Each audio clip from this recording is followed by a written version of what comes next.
Ouça agora Entre Aspas, um programa que oferece trechos de obras diversas que visam promover seu crescimento espiritual para a glória de Deus.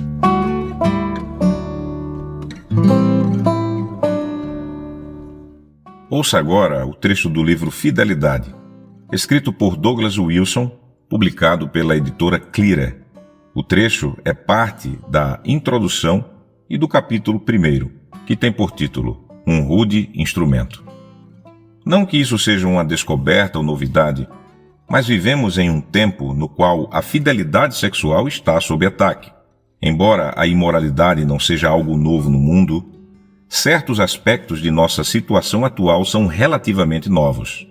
A novidade de nossas circunstâncias é que, impulsionada pelas forças do relativismo, nossa cultura está atacando por todos os lados, pela primeira vez em milênios, o próprio conceito de fidelidade sexual. Desde o princípio, o crente tem a responsabilidade de se levantar contra as várias tentações à frouxidão dos padrões sexuais.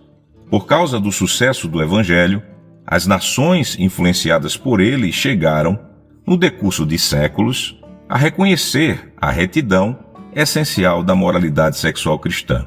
Isso não significa que tal moralidade fosse consistentemente praticada, senão que o padrão bíblico se tornou uma norma cultural.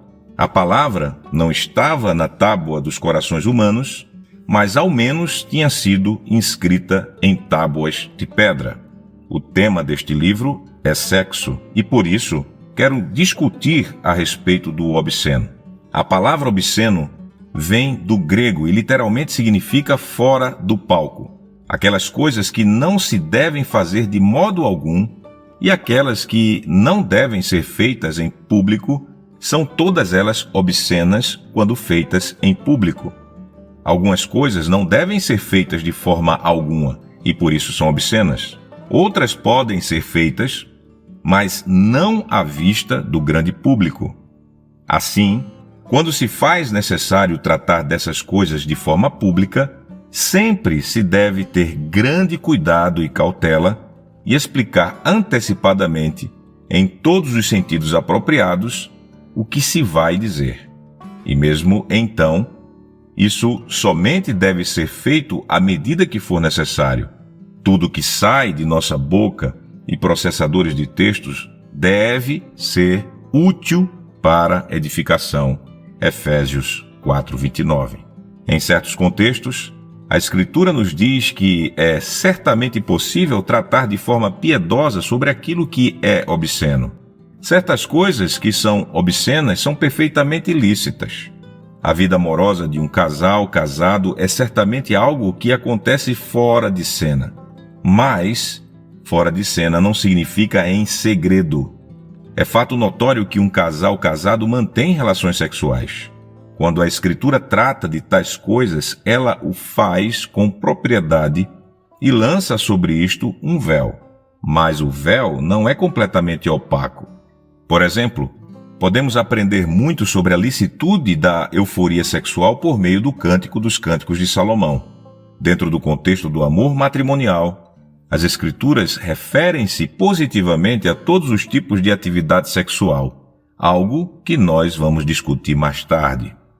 Este livro destina-se a ser lido de tal modo que os homens possam vir a saber qual a exata natureza das tentações que enfrentam, a fim de que conheçam exatamente o que podem fazer para resistir a tais tentações. Muitas vezes os cristãos criam imagens a partir de palavras genéricas que normalmente tratam do problema. Isto é, todos sabem que estamos falando de sexo, mas ninguém irá levantar a mão e perguntar sobre isto ou aquilo. Assim, o ensino específico é ainda evitado. E quando os cristãos chegam ao específico, ao invés de nos contar o que a Bíblia ensina, provavelmente irão nos dizer o que os terapeutas sexuais do mundo querem que saibamos sobre como prolongar o orgasmo. Precisamos saber o que a Bíblia especificamente ensina e aplicar isto de modo específico às nossas próprias situações. Por exemplo, Jesus nos diz que cobiçar uma mulher é o mesmo que cometer adultério com ela. Mas o que significa essa cobiça? Do que exatamente estamos falando? A resposta é que a cobiça está no homem que se vê ou se imagina estando com uma mulher em alguma situação sexual e que, consequentemente, tem uma reação fisiológica, geralmente manifestada por uma ereção. Ele está excitado e fisiologicamente interessado numa relação sexual de algum tipo. Essa relação pode ser com sua esposa, enquanto imagina outra mulher, ou com uma mulher que não a sua esposa, ou consigo mesmo por meio da masturbação.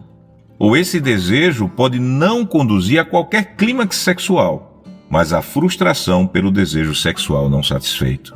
A cobiça não acontece quando um homem meramente nota que uma mulher é bonita. Acontece quando ele começa a despi-la mentalmente para fins sexuais.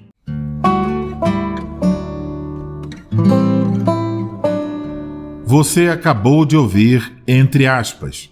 Estimulamos você a adquirir a obra completa. Desse modo, você tanto obterá boa literatura quanto contribuirá com nossos apoiadores.